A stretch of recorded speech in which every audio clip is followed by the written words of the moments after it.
In Northwest News, politicians and administrators launching Washington's new healthcare exchange tomorrow say nothing will stop the state from signing people up for health insurance.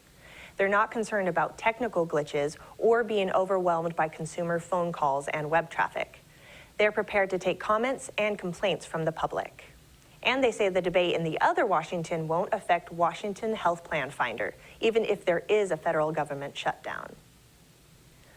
A 72-foot tugboat has sunk at its pier on Lake Union in Seattle. Officials said earlier today that crews are using absorbent pads around the boat to reduce the spread of fuel. The Coast Guard said it received notification from the vessel's caretaker this morning that the boat had sunk and there was a sheen of fuel in the water. Crews aren't sure how much fuel is on board the boat. Federal wildlife agents are investigating the death of an endangered gray wolf in Okanogan County. U.S. Fish and Wildlife spokesman Doug Zimmer said the adult female wolf was shot and killed on September 20th during a big game hunt in the area. He says hunters were in the field hunting elk or deer in the Pasayten Wilderness and reported to state wildlife officials that they had shot and killed a wolf. Zimmer says federal wildlife officers are working to determine whether the shooting was a legitimate accident or killed under other circumstances. It's not legal to hunt wolves in Washington state.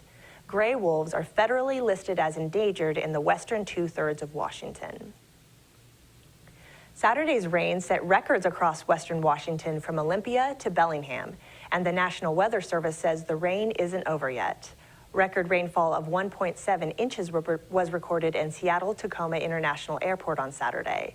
The Weather Service says that is more than double the old record of 0.83 of an inch set in 1948. A record rainfall of 2.93 inches was set in Olympia, breaking the old record of 0.82 set in 1971. Here is more about the weather with the Associated Press. The Pacific Northwest took a pounding from a late September storm Sunday evening. Heavy rain and wind gusts ranging from 50 to 80 miles an hour were forecast for coastal areas of Oregon and Washington. Heavy winds knocked down trees and power lines throughout metropolitan Portland, reportedly sparking a fire in one location. It was very strange. It was the weirdest thing I've seen in a long time. And fire started to back up again about 10 seconds later, got close to the house.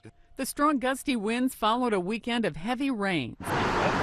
The National Weather Service issued a flood advisory for the Portland area through Sunday and a flood warning for some parts of Washington through Monday.